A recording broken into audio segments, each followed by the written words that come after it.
Hi, I'm Cheryl Sleboda from So Much Cosplay, and today we're going to be talking about corsetry, or corsets.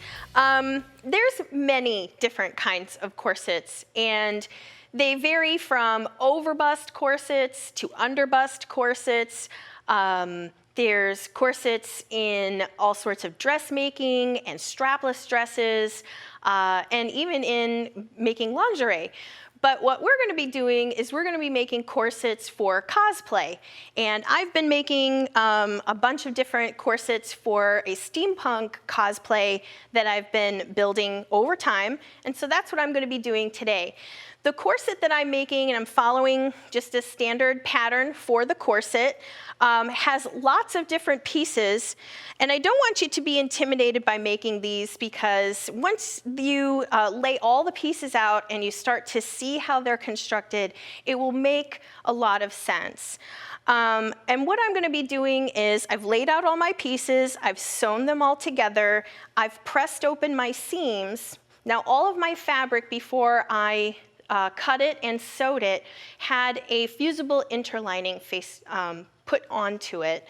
And you can see that I'm using this suede material. It's a cloth. So what I'm going to do now is I'm going to create the casings for the boning that goes into my corset. Now, in this particular pattern, it creates what we call a self-casing. So by creating the seams here on either side of each seam, you're going to create a spot for the boning to slide into. So I'm going to go ahead and go over to the machine, and we're going to sew those down. I know that the edge of my foot is my 3/8 inch seam. And so I've already measured that here. So I know that when I'm using this particular foot, I'm going to get a 3/8 seam. What I want is that 3/8 seam on either side of my initial sewn seam. So that is what I'm using as the guide against the edge of my presser foot. So we're just going to go ahead and get started by sewing. And I don't want to sew over my pins, so I'm just going to take those out as I go.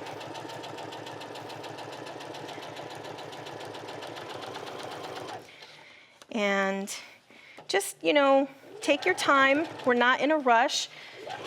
Now you'll see that this is about the straightest of all of the seams in this corset, but there are some challenging seams. There's definitely some curves that go over the bust. And so what you want to do is just make sure that you clip those seams really well so that they lay flat when they go under your needle. Now that you can see that I've got that one side sewn down.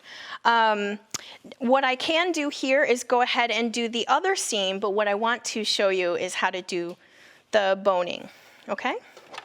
So, and then if you flip it over, you'll be able to see that it's created that nice seam on the front. All right, so let's get over and show you how to put the boning in.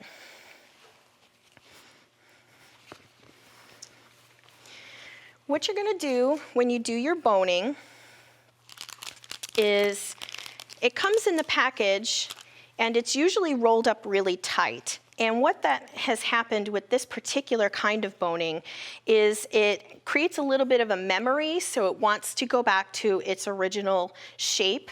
What I do to keep that from happening is I take a iron and I press with the casing, with the fabric casing on the boning. I press the boning so that it gets a little bit warm.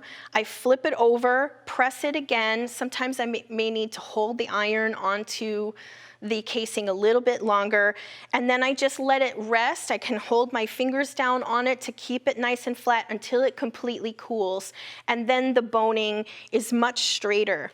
If you were to take the boning here and just insert it into your project, you're going to get all of this curving and it really just becomes more difficult to work with the garment if you leave the casing, or if you leave the boning in its sort of coiled up shape. So there's different kinds of boning on the market. There's steel boning and other types of plastic boning that do sometimes need to have caps on the ends once you determine the length that you need in order to go through the project. So what I would do is I would take the boning, lay it out, and measure exactly how much boning you need, and then you're going to take your snips and you're going to cut it. Now, for this particular project, because we've created a casing, we don't need to leave the fabric casing on the boning, but what we do want to show you, if you do have to leave your boning in its casing for the project that you're working on, you will just stitch down on either side of the boning casing, and I usually take the boning out before I do that. But we're not using the fabric casing in this particular case, but we do need to prepare the end of the plastic boning. And what I need to do for that is to take a pair of heavy-duty scissors or snips and just trim off the edges. And I don't want to create a very sharp point. I want it to be nice and rounded, because when I insert this into my project, first of all, I don't want to poke a hole in my corset or in my fabric, but I also don't want it to eventually poke me as I'm wearing it. So it's really important to make sure that you leave that edge rounded. Right. And so then when you are inserting this and you have, you make sure that you have the length that you need, right? Then you'll be able to do all of the different casings that are in this corset. Now remember, this one actually will have 2 seams on either side, so technically this is double boning for each seam, which is a lot of boning. Also, don't forget that if you're doing a different type of boning, you're going to need to put the caps on before you put them into your project. Now for this particular corset, I don't need to stitch the ends of my casings closed because the pattern calls for you to put a lining in. And so you'll create the lining in the exact same way using the pattern pieces, and you'll lay them out in the same way.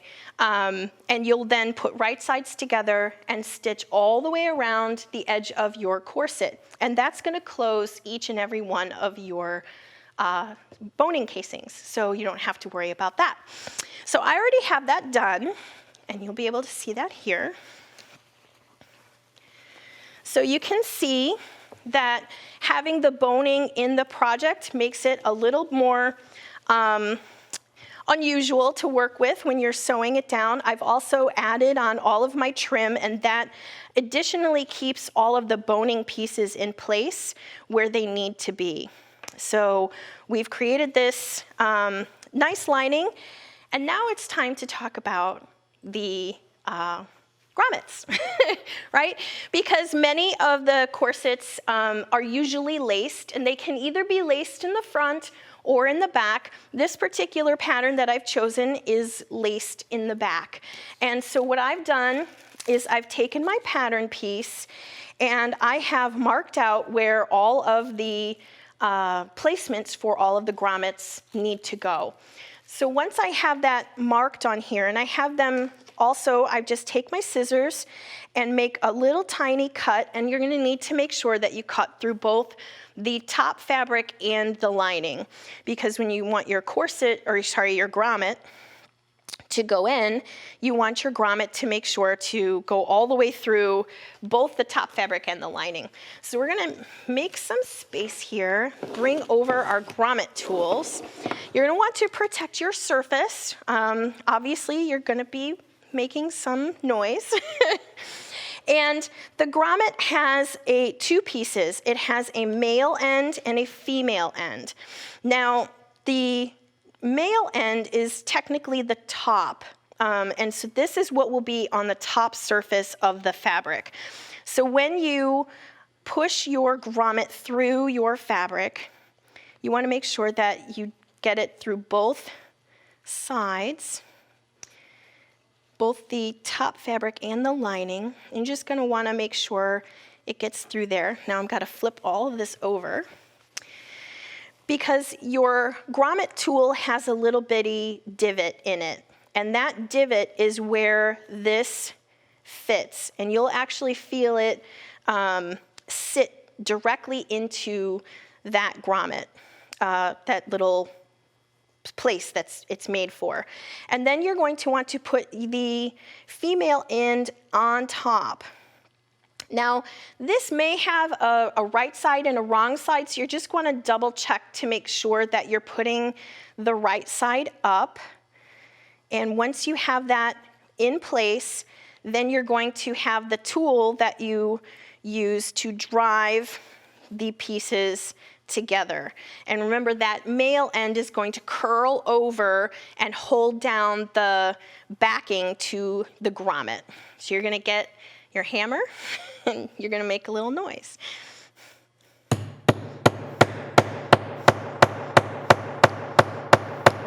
just going to want to make sure that you keep your hands out of the way. Now I'm just double checking to make sure that the end is all the way down. And so then you can see that you have a really nice placement. Now there are tools to actually set the grommets that is more like a plier shape. And so just quickly to show you how that works, you're going to do the same thing. You're going to put your grommet in there. Now this hole doesn't seem to be as big as the last one. There we go.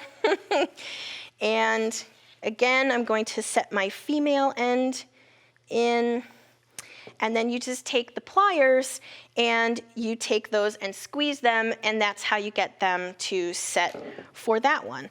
So once you finish all of the grommets down one side, and of course you're gonna need to do that all the way down the other side, then you're ready to do all your laces. And I use just a standard ribbon. You know, you can match the fabric, you can do something contrasting, and that's when I have my finished piece.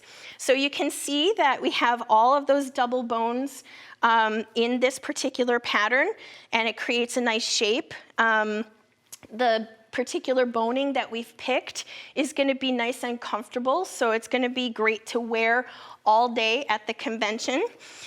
And if you just check out the back, you'll be able to see all of the great grommets, and creates a really nice detail from the back. You're going to need to make sure you have someone help you get into this particular one because you're going to need some help. But all the grommets come in lots of different colors, so you'll be able to match it to any outfit. And so I hope that that has demystified the corset for you, and hopefully we'll see you in a corset in your next cosplay.